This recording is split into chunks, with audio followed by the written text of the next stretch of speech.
Welcome back, listeners, to Show and Tell, episode 3. I'm Jesse Hughes. And I'm Daniel Gilmore, and this is a podcast about movies. Movies that you haven't seen. Movies that you haven't seen. We messed it up. So we're doing Dan's recommendation, Gentlemen Broncos. Directed by Jared Hess. Jared Hess, the director of Napoleon Dynamite, the only other thing of his that I have seen. Other than this movie now, I haven't seen Nacho Libre. That's the only other one I'm aware of. And then I looked at his filmography, and it's just like this movie. It's a bunch of stuff that I have never heard of. So what else did he do other than Nacho I don't Libre? remember now. I just looked up. There was like 9 movies. I don't know if he was the writer and director on all of them, but he was involved somehow. I have to look. I wasn't like a huge fan of Nacho Libre. Yeah, that's why I remember you saying that. So this movie, overall, my take on it is actually going to be mostly critical. There are things I liked about the movie, but overall, I wasn't a fan. So I'm interested in the discussion we're going to have to see what you like about it. The criticism won't come in until about 20 minutes into the movie. I actually liked the setup. I liked what was happening earlier in the movie. The credits start. And first of all, I love a great soundtrack when it has, songs that you know and you're like, oh, I love this song. But it's even better for me when it's a great soundtrack and you've never heard any of the songs. So yeah, that's actually my first note too. It's just the credits song is awesome. It's so great. And the only, with the exception of the end credits, which is the Carry On My Wayward Son, every song was unique and I really enjoyed it. From the indie folk songs that happen throughout the film to the 70s, 80s inspired stuff from like sci-fi movies that they would put into the, flashes into the film version of the book that's being written by the main character, Benjamin. The first thing through the credits, I'm watching all the credits and they take place on covers of like 60s and 70s sci-fi novels and novellas. Which is a great setup, I think. Yeah, which I thought was awesome. I'm watching this going, someone designed all the art from the covers in this intro, and I think that's really cool. And I looked it up afterwards, and it's Kelly Freas and David Lee Anderson, who are popular illustrators for sci-fi covers. So I thought that was really cool that, just thinking about the fact that someone designed these covers just for this film. Just like Napoleon Dynamite, the film starts and it's very awkward and down to earth, which I think really works. I think he's very good at that. I really think he has the potential to be kind of a Wes Anderson kind of director, but he, there needs to be more polish in kind of how he approaches his story versus characters versus quirk. Then I think he's got that could just be his style, True. Because not everybody can be Wes Anderson, obviously. Well, of course, yes. But the potential is there. No, yeah, and I definitely see what you mean. And he definitely has that, at least with his characters. The first line in the film that made me laugh out loud was his mom dropping him off at the bus stop. Hey, Benji, remember who you are and what you stand for, with rocker hands up in the air. I just laughed out loud. Well, and then mine was just, she says, I heated up the water bottle so he could sit on the water bottle. I giggled at that. Yeah, But I was just kind of who does that? Right. I imagine it's like a pregnant woman thing, if anything. I don't think there needed to be an explanation. It was just weird. No, and then, before they get to the bus, too, it just flashes on his, creepy diorama, which I guess he uses to set up scenes from his books. Yeah, which I thought was really cool. The female character is introduced, Tabitha, who is going to be his female kind of love interest throughout the movie. That's what you assume meeting her. I kind of went back to Deb from Napoleon Dynamite. Jared Hess is really good at creating female characters that are really weird but likable. So I hate. Really? I hate this woman. See, no, throughout the movie, I grow to like her less and less. But no, even in her first introduction, because she's just immediately I spent time in Europe. All my money's tied up in euros, and she asks them to buy tampons. Right, I just thought it was funny. It's a great line, but then immediately she's just like, "Oh, I bought snacks because they didn't have tampons at the store." Which was funny to me because she walks in with her hands are full of snacks and Lonnie's hands are full of snacks, and I'm going, "Did you give her all $40 that you had?" I don't think I could buy all that with even $40. I thought he handed her like a $5 bill. But again, that's the humor of kind of the Jared Hess movie. Is it's like, what? He didn't have enough money for all that. But it's always what year does that take place in? True, that too. Yeah. And $40 could go a long way, depending on what year we're in. Because I feel like it's always a nondescript year. They don't show any real technology or anything. That's true. Yeah. Meeting that character, meeting Tabitha, I thought I would give her money, but of course then she's introduced as kind of taking advantage of him, but still just oddly cute to me, and I felt the same way about Deb. She definitely is. Dynamite. She definitely is. I think Deb is a more likable character. Definitely, yeah. And then it cuts to the bus, and she's like, "Oh, give me that lotion that I bought with the money that you gave me," and she asks him for a hand massage. This is the first awkward scene in the movie, but the note I took is that just like Napoleon Dynamite, the awkward scenes don't last too long, or this awkward scene didn't last too long. I felt differently as the movie went on, but all of Napoleon Dynamite's awkwardness is it lasts the right amount of time, and that scene was the same way. You know, Lonnie leans over. That's my favorite scene in this movie. I don't blame you for that. I laughed. Lonnie. I was giggling the whole time. Well, then they're at the actual event that they're going to. Okay, and then Jermaine Clement comes out, and I'm applauding. You know, I love Jermaine Clement. Me too, in anything. Yeah, even in his less quirky roles. Like, this was actually a less quirky role because his character takes himself so seriously. But that's which is great in itself. Exactly. Just how seriously he takes himself as like a sci-fi novelist and painter. Right. So he starts going through his cover art, which I think is cool because the you know, beginning intro, you know, they're always coming back to cover art, and he shows these really rough sketches of cover art he went through for his original trilogy. Which is he says like she's shooting at the Earth's crust using her knowledge of lasers, right? And then which is like memory cannons. And then he pauses and says, "Hard rain's gonna fall." I just lost it. And then I can't remember the line right before this, but he's there. The third cover. So and so is trying to learn about humanity. Yeah, love through the human brain. You won't get there that way. You must use friendship, and everyone applauds. But again, just taking yourself too seriously. Right, exactly. Which is a staple of Jared Hess movies. I make it sound like I've seen his body of work, but I mean Napoleon Dynamite. The two movies I've seen now. When I'm talking about Jared Hess, I'm talking about Napoleon Dynamite and this movie. But then Jermaine Clement's character announces the contest where everyone involved is allowed to submit a work. A novel, a science fiction. Does it have to be science fiction? Does it? I'm assuming it was so. just novel because Tabitha submits her work too, right? And he reads it, which is another one of just my favorite scenes. I didn't catch that was hers that he was reading. Oh no, because she says what she writes about, which was the mystery novels, like romance about horses. Oh, okay, so that makes sense. Yeah, and then he's like, he owned a horse. One was named Paris, France. It was just like terribly written. Yeah. Okay, so I didn't catch that was hers. That's funny. So at this point, we have the plot. We have the character that we're supposed to be interested in, which is Benjamin, and I was interested in him. He has written, you know, something we don't know anything about it yet. This is prior to the scene where Tabitha reads a little bit of it, and we get to see Sam Rockwell act out some of his story. So this is the point where I'm going, this is a little different from Napoleon Dynamite because we have a clear plot, and Napoleon Dynamite does not have a plot. Exactly. So I'll come back to how I feel about that later. Which is what I like about this movie more than Napoleon Dynamite, at least. Right. Okay, yeah, we'll come back to the plot. That's going to come up for me again later. So Tabitha comes to his room and asks to read his novel. And he's very... Wait, hold on. Have to go back. Okay, to what? I'd go with Traginus every time. Oh, yeah. Well, just the names that he's saying, because it's like anus, inus, right, onius. Some of the obvious humor and then some of the not so obvious. But when he starts the class and you think, oh, he's going to delve into what makes a great science fiction movie, his whole class boils... characters. Yeah, his whole class boils down to naming characters is the most important thing. And then all of the names are hilarious. Okay, continue where you were. But yeah, like I said, so she goes to the room, though, and asks to read his novel. Because he's bunking with Lonnie in the hotel or whatever it is. And he's very reluctant to. And she just says, you'll never get anywhere by just letting your mom read your work. Yeah. Great. Which is a fantastic line. Great line. Very true. Right.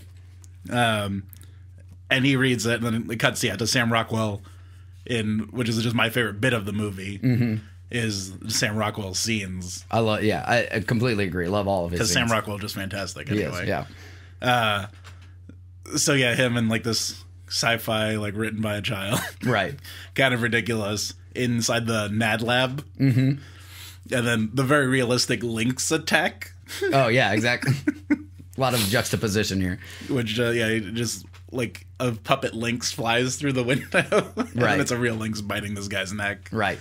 But it's just hilarious having seen it. Yeah, I was laughing really at Sam Rockwell's performance. So this is coming into... Well, because it's supposed to be hammy too, I think. Well, exactly. But this is coming into one of my issues with the movie is so Napoleon Dynamite is full of characters that all take themselves very seriously, and it's funny because there's no plot. It's just a series of scenarios where these loony characters are taking themselves so seriously that it's funny. In this movie, you've got a plot.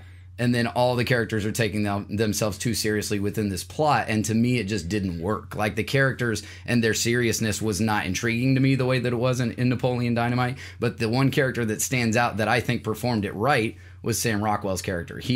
there is ham to his character. His character doesn't take things seriously, and Well, that's because what he's I think a two-dimensional like novelization of a person. he is. And it may be, it could be that his juxtaposition to everybody else in the movie and how they're behaving is what makes him funny. So maybe if everyone behaved like him, it wouldn't be funny anymore.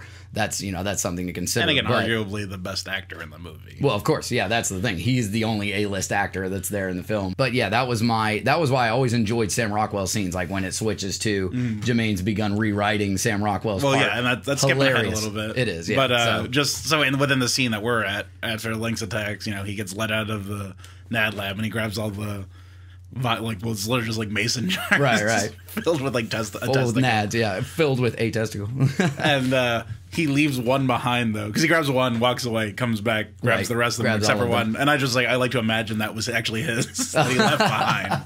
Yeah, then it cuts to Jermaine Clements reading it again.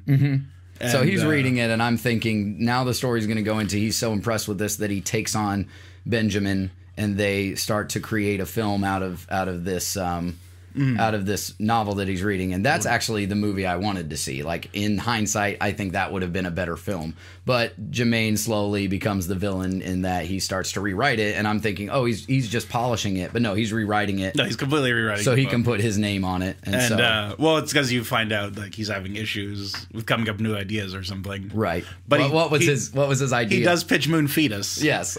Which I would watch that movie. I would watch it. Or read that book. If Jermaine Clement's in it. His rewrite, though, when he starts to rewrite it and then they jump back into the portrayal by Sam Rockwell, hilarious. Yeah, and then I just have here, it was just like gay Sam Rockwell. Right. Loved it. Again, his performance just outshone everything else as how the material should be approached. Every line that he delivers is exactly like it should be delivered. And I also like when he's trying to rewrite the book and he's coming up with names for everything. Right. And he, because before he's like Broncanus, and that would have been his name. Like he's like Bronius. Yeah. And Bronlonius. Right. And he's like Brutus. Like fucking genius. There it is. So this all sounds great now up to this point, but this is really about 20, 25 minutes into the movie. And then this is really like the last point in the movie where I laughed until about maybe 30 minutes, 40 minutes later.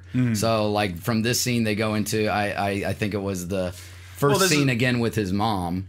She's my least favorite character in the movie. Yeah, she like this is my issues with the characters in general is that Jared Hess forgot to create characters that we want to root for. So Benji starts and you're rooting for him at the beginning, but then he turns out to be a pushover. He's a coward. He lets people take advantage of him. He doesn't do anything about it until the end, and he kind of does something about it. This is again skipping ahead, but he fights the weird, creepy proposition guy who offered to have sex with his mom to put her clothing line. Right. JCPenney's. I liked that scene too, but they didn't give us enough to root for him up until that point. No, I don't disagree. He's not necessarily like, he's kind of a bland character. Right. And then the same with his mom. We'll go over her plot development at the end, which I really like. But again, she seems really selfish. She pulls him away from his camp to work for her and is consistently not really supporting his hobby. So she and they show that at the end that she does. Right, she at the end, but it's for me it was too little, too late. There was no. But I said I'm not a big fan of the mom, but just as a character in general.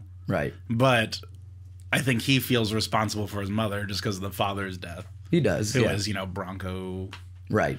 Which I thought was hilarious, kind of that his gonads represent you as his seed. That was funny. But yeah, for me it was too little, too late. There was no like tinges of her caringness until the very end, which we'll go over. And she gets some of the guardian angel. Well, yeah. who worst guardian angel ever? Yeah, who ends when up, they introduce him. Yeah, when they introduce him, and who ends up screwing over Benjamin, and then apologizes to Benjamin once he himself has been screwed over. So that's another character, Dusty, that is a selfish character, comes to terms with his selfishness only when he himself has been wronged. By Lonnie. Right, exactly. Who's the worst character. He's the real villain of this movie. Yeah, Lonnie is the real villain. His first scene was hilarious, but then after that, I'm like, oh, get him off the screen. Yeah. I thought when he's in the back of the bus, I thought it was Pedro from Napoleon Dynamite, but I was like, oh, no. Ramirez, Love him. Okay, so I'll let you continue where we left off. I had to throw that in there. So the last scene we went over was the mom scene. They established that she makes things out of popcorn, which I think is a funny character trait, but they don't go into why. which I would like just a little snippet of like why she's obsessed with popcorn. It's just there. Like I thought it was funny. Yeah, but I don't why think it really served any purpose other than to make a ball joke later. Right, exactly. And that scene itself, to me, the first scene with the mom after we've met her, it didn't serve a purpose at all. Like there weren't any laughs. And I feel like then we know that they showed us that scene so we can see what she does for a living. And there are definitely scenes in the movie I feel don't serve any purpose. Right. But I mean, you could harken that back to Napoleon Dynamite, in which it's kind of just a slice of life in this small town and nothing's really going on. Right, but the stuff in... And, well, no, it doesn't feel like that. It works in this movie because there is a plot. Exactly. That's my thing, is there's a lot of nothing going on, but there's a plot that they're clearly trying to develop, and the quirkiness that they try to throw in just doesn't... It might just be the writing of the quirkiness. To me, it just didn't gel. Like it didn't... That's possible. I said it's not like this movie is perfect. Right. They're, Next thing I have is love the makeup, which goes back to... Like, this was maybe the second or third sci-fi scene with gay Sam Rockwell and the Cyclops characters. Oh, yeah. No, this wasn't gay Sam Rockwell. This was it? I don't know. Yeah, no, this is gay Sam Rockwell. Because this is when he's digging, the brother or whatever is digging through and finds the fungus. Oh, yeah. That was hilarious. The scene you're talking about. Well, it's not bad. Yeah. So I love the makeup because it harkens back to that era when those movies were originally being made in sci-fi. So I thought the makeup was fantastic. Yeah, no, and that's just a fantastic scene in itself. And they some of the crazier elements of it, like the battle stags or the war stags, whatever, and just like flying doll puppets of deer with the rockets shooting. I loved that. Like, that was something that I didn't need a why for that because it was so out there and so hilarious that I was cool with it. No, again, but it works in a sci-fi thing. Exactly. It's just insane. Yeah, and insane. That's what I needed. Exactly. I said there's so many things that this movie does right that I feel like it makes up for what it doesn't do right. My thing, like going back to talking about the scenes that kind of fill in that don't serve a purpose, to me, if you examine the plot and examine what's funny about the movie could be 45 minutes long. It's an hour and a half, which is really concise as it is, but with all the plot development and all the parts that were actually humorous, I feel like you could cut it down to 45 minutes and the development would be exactly the same. The humor would be exactly the same. Not necessarily a better movie, but, not having to spend as much time with all of that filler material to me. There is a lot that the movie does right, but to me there was more that it did wrong in having those filler scenes. No, and I said I do completely agree with you. It might have worked better as a short film. Yeah. Being 45 minutes or something. That's what I would say, yeah. But again, like I said, this is something that I do enjoy as a movie in and of itself. I don't regret watching it. Yeah, exactly. Like I said, I felt comfortable where this is a thing to recommend to you. So another great quote. I don't know if we've gotten this far yet or if we're skipping something you want to talk about, but undress to your comfort level. Well, yeah, that's skipping a little bit ahead of my next couple notes. Okay, go ahead. But that was going back to just where I'd mentioned this creepy proposition. Right. This guy makes is I'll put you in every J.C. Penney's. I would take it. I mean, not really. Yeah, you not as her character, but me personally. I mean, what's one life-scarring event compared to the riches that a Penny's can provide? That's true. Well, who knows how much money she was making out of this, though, too. This is true. She gets a penny. Don Carlos? She gets a penny per penny. Yeah, Don Carlos. Which is a fantastic name for just this perv sleazeball guy. Right. Who has a bowl of bullets on his dining room table. Yes. So, yeah, we'll skip back a little bit. And it was just that as they're filming his movie for the Yeast Lords... Lonnie, of course, plays the woman. Of course, yeah. Makes sense. He pulls himself away from the whatever they're leaning against, and there's a big blotch of makeup just on him because of all the makeup they've applied to his head. It's just such a great scene, just because he's intelligible as it is, just with this thick accent that they put on him, and him as the woman with his bald cap on. Yeah, and it's just so perfect. Then it cuts to where they're announcing them making the movie. Yeah. Because they're on some local broadcast news. Right. And they're kind of criticizing his work as well. Right. And it was it wasn't perfect. Another underhanded, kind of thing. And just, to dick this guy over a little bit more. And it cuts and Jermaine sees they're making it and he calls up his publicist and they're like, there's one thing I can't stand. It's plagiarism. That's another line I have written down that just cracked me up. Which that line slays me. Right. Every time. And then, to cut again where they're at the premiere of the movie. Right. And it's just, he walks out because he's, like, watching this other stuff that he had filmed. Yeah, with so Lonnie. I missed what they were showing in that. Was it a short where they going Pixar and just like, here's a short we're showing with the original author? Like, is that what that was? No, it was something that, because remember, like, at the very beginning when he first meets Lonnie, like, oh, yeah, he wants to do this, but you need to bring the nightgown in. Yeah, and they're okay. filming some other stuff. Yeah, I forgot about And that. Okay. Lonnie, I guess, films mostly trailers and or short films. Okay, yeah. They don't really explain, but, like, because he had made, like, 80 movies or 90 movies or whatever it was. And he's just, like, a ranch hand that's married to Tabitha's character's wife or sister. Right. And she's, like, trying to seduce him. Right. And just, it's so ridiculous. And he, like, walks out and, like, pukes. Right. And then Tabitha comes out and, like, starts kissing him. Yeah, that was... And I'm just like, that kiss. I wanted their first romantic moment to be a tender one. It was really more gross than anything to me. I think how they could have made it funny was him vomiting dry popcorn. Like, no explanation, just him, because he's always eating popcorn because that's what his mom feeds him. Just vomiting dry popcorn. Then it would have been funny, but he's vomiting, like, chewed up nachos or something. It's real puke. It's whatever he's eating. Yeah, exactly.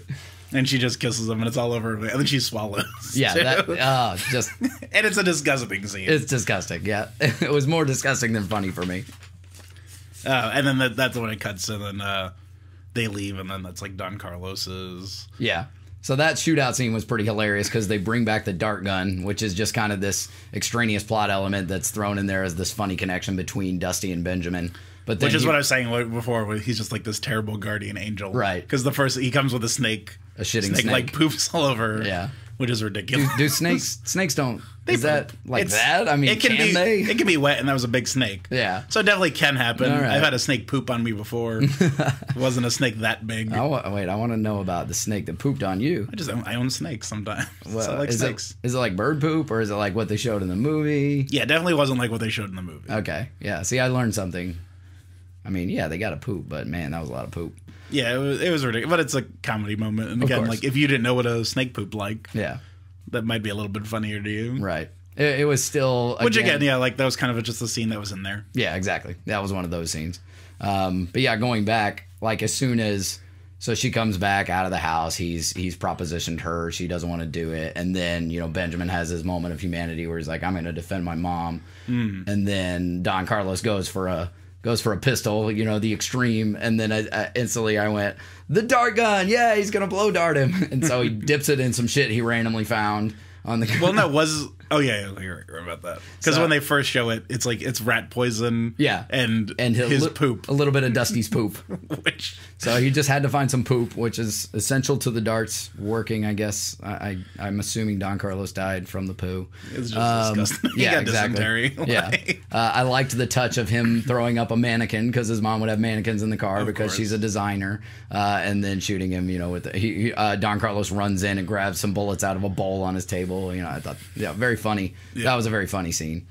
And then it kind of goes, and he finds out that he had plagiarized that work from him, confronts Jermaine Clemens, punches him, ends up in jail, and that's when they reveal the mom had been having all his work. Right, yeah, so going back to, like, scenes, the big reveal scenes, like the scene where, going way back, Jermaine finding out, who the kid is, and then the scene where Benjamin finds out that he's been plagiarized. Those scenes, there wasn't a lot of build up to them, and they just kind of happened. Yeah, they kind of happened because they go to make up, and she goes, "Oh, let's go to the bookstore and get Sudoku." Yeah, so I thought those moments if they had been stronger in their reveal and in the character interactions, it would have been the story itself would have been more compelling. But then again, this movie, things just kind of happen, like Napoleon Dynamite, so it might not have fit if they had kind of had a build up to it. But yeah, the twist with the mom, her redemption being that she has copyrighted all of his material so that he has something to show his children, that was a good twist. I thought that was cool. It was her redemption, again, for me, too little too late, but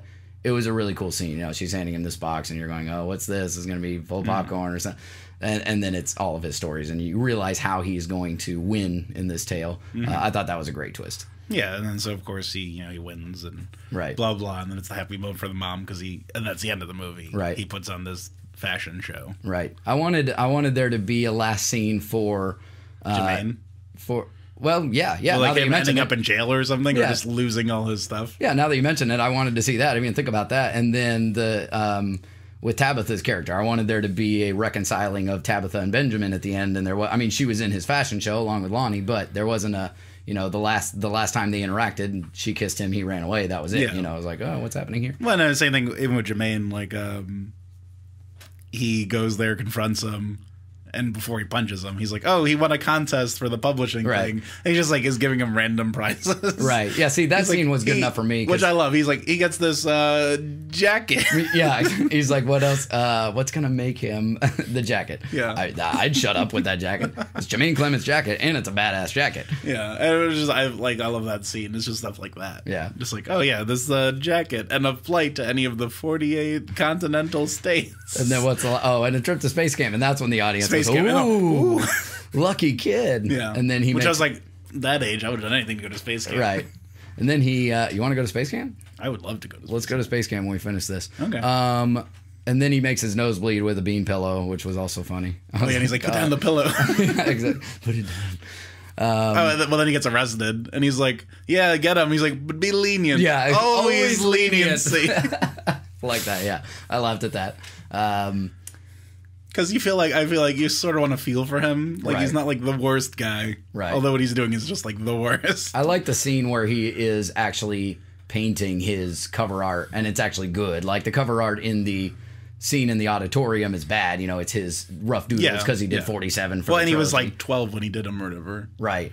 So I actually like that scene where he applies a stroke across the canvas, and we're like, ooh, this is all his. But those are actually legitimate cover art. Again, I'm assuming developed by the artist that had created the cover art for the beginning of the film. But then we kind of get into the end. So the redemption scene, though, with the last scene of the movie where it's reverted back to Yeast Lords from Brutus and Balzac, the Chronicles of Brutus and Balzac. So they've reverted back to Yeast Lords. That final scene with Sam Rockwell and the victory over the villain that they established in that film, again, just like every other scene from the sci-fi era with Sam Rockwell, was a great scene. A lot of fun. They shoot, the rockets coming out, him pounding the reindeer's bum and a gun. Yeah, to make I was okay with all of that silliness. Another one of just like great scene, just Sam Rockwell still in the Brutus character. It's just like him, and he's just like, I made a time capsule, and he's like, oh, blow on this, and I was like, yeah. There's just like great deleted scenes of just like him messing those lines up, being that gay character, whatever it is. That should have been in the end. Bloopers I would like to see from this film, and it's just hilarious. So if you ever want to borrow the DVD or anything, I'll check that out. Yeah, it's great. And then you've got the post-credit scene, which was pretty humorous. Which was the post-credit scene. So he's creating a concoction, and he slathers some wax onto the bald, the female love interest from the sci-fi movie. He's slathering it over her head. Yeah, okay. He cuts off his hair and puts it on her head, and then they have a ceremony, I'm assuming, and then he sings a little to her. Just a goofy little end credits. I watched it this time, but I as you were talking about it, I have watched it before. Yeah, just a goofy one that I enjoyed. I generally don't like end credit scenes, but this one was kind of nice. Well, I mean, and the whole, as the credits are going on, it's the mom's fashion show. Yeah. And my only note was there was like, who the hell is wearing this clothing? Exactly. It was it's like so bad. When she walks in and Don Carlos goes, nice dress, and I'm like, no, it's not. That's the humor of the movie, though. I mean, the story of Yeast Lords is not good, but we're rooting for this character that wrote it, because in this universe, that's but good is stuff. It good? Well, it's good because Sam Rockwell's in it. That's just like anything with Sam Rockwell in it. But I mean, like, if you read that kind of hard sci-fi, it's kind of just a ridiculous thing. True. So, yeah, I mean, I've enjoyed our discussion of the movie. Obviously, more of it stuck with me than I thought. I think splicing it into a 30 to 45-minute movie would make it a better film. Like, that's the film I would recommend. Well, that might be more concise. Exactly. As it felt like. That's what I wanted. Movie. That's what I wanted out of the movie, because halfway through it, I was checking the time to see how much longer I was going to be watching it, just because of those scenes that for me went over long, that didn't add to either the plot or the humor of the movie for me. Mm-hmm. So I mean, from just how we talked about it, I guess you'd give it like a 2.5. I mean, before The show, I was actually going to give it a 1.5. Really? Yeah. So, I mean, I would still give it a 1.5. That's kind of how I feel about the movie as a whole. There's elements in this movie that are worth watching. There's humor there. There's a story there that, had it been cleaned up and more concise and had more, handled its twists a little better, would be better. But for me, it's not that movie, but it could be that movie with a little editing. But like I say every time, it's hindsight's 20/20. You can make any movie perfect after you've made it and released it and get feedback. Yeah, and for me, there are some movies I would look back on and go, oh, I wouldn't touch that one. And then there's other movies that, this movie is a 1.5 to me because I would do a lot differently to make it, a better film. And yeah, I said, no, I don't think any movie is ever perfect. I don't think I've ever seen a perfect movie. But like I said, last episode, there's a perfect movie for me. Is there not a perfect movie for you? All right, so your favorite movies, there are things you would change about them? Yeah, probably. Like your number one movie, you would change something in that movie? Probably. Okay. I don't think I ever have a number one movie. It's such a flux thing for me. Right. It's depend what's your favorite this movie as far as horror, action, suspense. Right. And then same thing, I love horror, but I've never seen a movie that scared me. No. And then you'll talk to somebody and horror for one movie is this thing. Right. But for what I would consider horror for another person, not necessarily that thing. Yeah, you and I watched It Follows recently, and that movie, I mean, it was scary to me. It freaked me out more than pure horror, but it scared me, and then you said it didn't scare you, so. But again, I said my gauge for what's horror, I said, the first movie I ever saw as a child. Right. Before I can, even form memories, was a horror movie. And so my parents, in that sense, broke me, I think. Because they'd say, normal kids would go to the Disney section, I want to watch this. And I'd just be in the horror section, oh yeah, Hellraiser or Pumpkinhead was my favorite movie when I was a kid. Yeah, because that's what interested you. Yeah. What is the horror movie you've seen that's come closest to scaring you? I don't think I have an answer for that. Because like I said, it's not I feel fear. It's I could see something and be oh, well, that's terrifying to another person. Yeah. Yeah. or like I said, if there was a movie that was tailor made to scare me, I don't think it would be scary to somebody else. Right. Because you could watch American Psycho, and it's just I don't think that's necessarily a horror movie, but it's this guy losing a sense of himself, and maybe to me that would be scarier. Yeah. Just because of how my brain works. Right. Yeah. Putting yourself in his shoes. Well, just how I think. Yeah. And I was well, I can understand that sense of losing yourself or not knowing what's going on or who you are maybe at that moment. So more of the psychological side of it is what frightens you a little bit more because you can relate to it? Yeah. Yeah. And that's why I said, I think a main thing is being able to put yourself in a character's shoes. Yeah. To feel something. And that's a lot of times when they'll have kind of blank slate characters when you read or watch something so you can relate to that character better. And I know they've said that, about Neo. And, just having him, he's very much, not a character. Well, I really think that's because of Keanu Reeves. But that's a role that works for him.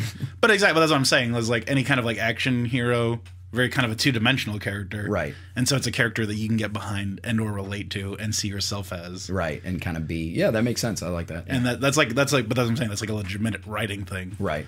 And so for me to be, behind a character...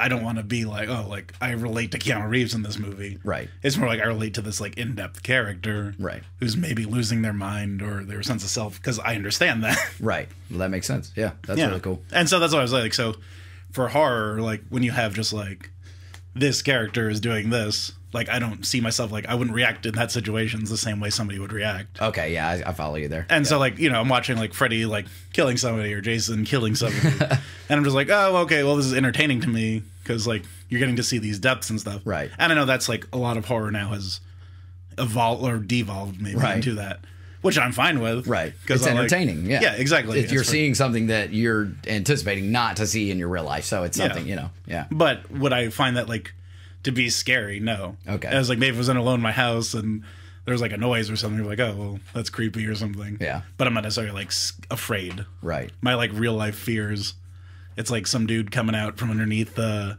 open slatted staircase and slitting my Achilles tendon or something like that. Do you feel that way when you go down our stairs? No, but I'm just I legitimately that has always been kind of one of those fears of mine in the back of my head, because that's a real world fear. That could actually happen to me. Right. I'm not really worried about some psycho killer cutting me up. That has never bothered me. Right. And same thing, losing an eye. that is like a real world fear for me. Oh, really? Okay. So if it was like a thing like, oh, it was like in high school, I used to wear safety goggles. Really? Wow. Yeah. Which is, weird, kind of random fact. Yeah. But like that kind of always like bugged me out. Do you know why? Like, can you trace it back to something that happened to you with your eye that... No, I don't think it was like anything. It's just like kind of one of those things. Like, why are you afraid of spiders? Has a spider ever bitten you? Oh, man. No, that's the thing with my wife, Amy. She's terrified of spiders. As we found out last week. Yes. And for no discernible reason other than that they just freak her out. Like, yeah they're scary looking dudes. And that's what I'm saying. Like, you could have a genuine fear. Right. With no real, like, logic behind it. Yeah. And I said, like, I don't think any of mine, like, border on a phobia. Right. Where I wouldn't go outside of my house because, oh, man, I'm going to lose an eye. Or wouldn't come up to your apartment. Right. Because somebody's going to come up one of those steps and cut my Achilles tendon. But it's something that, like, in the back of my head, you're like, you think about. Right. And so I said, if they ever made a movie that was, like, made to scare me, most people probably wouldn't find that interesting. It would be a guy walks downstairs, gets his Achilles tendon cut. As he's falling, the hand reaches up, pokes out his eyeball, and then he loses his mind. Oh, God. That sounds terrifying to me. I mean, for me, growing up, it was heights, and I can trace it back to a time when we used to race my father up an elevator. So he would run on the stairs and we would take the elevator, and he always beat us. And I always thought that was amazing because as a child, I'm like, elevators move at like light speed. This is incredible. And he would always beat us. And one time we got in the elevator, it was me and my youngest brother, and we were, under 10 years old. We didn't know what to do because he would always jump in and push the button. But this was a particularly tall building, so he wanted to get a head start. So he said, close the door as soon as I start running. So he runs. And then the door closes, and I'm like, what do we do? And he's like, I don't know. So we just push a button. And then when the door opens, we're actually on the top floor. And I look down over the balcony. This was outdoors, and I see my dad, and he's really tiny. And I'm under 10. I mean, I think I'm 7 or 8, and I freaked out. Like, I just screamed at Dad, hey, you're going to be down there forever. And so from there, I would always get really dizzy when I would look down from, 5 floors. So you or got, more up. kind of minor vertigo there? Yeah, exactly. So, that was me growing up. Now I kind of relish it. Like, when I go to a theme park, I like to go to the rides that are going to take me the highest to kind of relish that fear. And and that's part of, roller coasters in themselves. It's a thrilling feeling. And that's part of horror movies as well. And, watching a same film thing. that, It's supposed to be thrilling. Exactly. Yeah. And so, like I said, for me, when I watch a horror movie, it's for a very different reason than most people do. Right. Because, for them, it's thrilling to be afraid. Right. For me, it's funnier I guess more entertaining. I don't want to say funny, that a person's being murdered or something. Well, it's a make-believe person. Yeah, but still, you know what I mean. I know it's fake. Right. So, but as I was saying, same thing, you can be entertained by this. Right. That's very cool. I could say that my favorite movies are, just like you said, movies where I can take either the main character or someone important to the story, put myself in their shoes and kind of root for them or go on their journey with them. So that's really cool. Yeah, and like I said, I think for most moviegoers, and that's how they build that. For me, I don't ever think I've really related to a character, right? And just been like, oh, I totally get that character. Maybe one day when we watch one of my favorite movies, you'll see what I'm talking about with that. Is because it's a character I definitely relate to. You have a particular movie in mind? Yes. You don't have to tell me yet. Yeah, that's what I'm saying. So okay. maybe that'll be our next one. We'll see. All right. So, so thank you guys for listening to this episode. We're going to go into so next episode, the movie that I'm going to recommend, I'm going to kind of keep it along the lines of comedy. This is kind of it's a comedy. It's Intolerable Cruelty. This is a Coen Brothers movie. Mm-hmm. Is it the only Coen Brothers movie you haven't seen? Oh, no, you haven't seen No Country for Old Men. Yeah, I still have not seen No Country. That one will have to come up a little later since we're doing this movie. But this is one of my favorite comedies and one of my favorite Coen Brothers movies, and it's kind of a gem. Not a lot of people know about it or remember it if they've seen it. I know about the movie, and again, that's I know it's Coen Brothers. It's on my list, but I think was Jennifer Love Hewitt in this one? No, it's or Jamie Lee Curtis. No, keep going. Who is it? It's Michael Douglas's ex-wife. Oh, Catherine Zeta-Jones. Yeah, Catherine Zeta-Jones. And George Clooney. Yeah, but who's the other male in it? I can't think of his name, but he's in. He's been in other roles similar to this. I love the movie, I promise, but I don't remember. George Clooney, Catherine Zeta-Jones, that's okay. Because like I said, I know this is a movie, and I think I just wasn't super interested enough to watch it, kind of thing. But no, we'll definitely check it out, and we'll see how that is. Yeah, it was one of those movies. My brother and I, we saw the trailer and had George Clooney in it, and we were at this phase where we just really liked anything he was in, and we went to the theater not knowing what we were going to see. That's kind of how it was back in the day. You didn't know, we didn't rely on the internet as much. I'm not as old as I sound.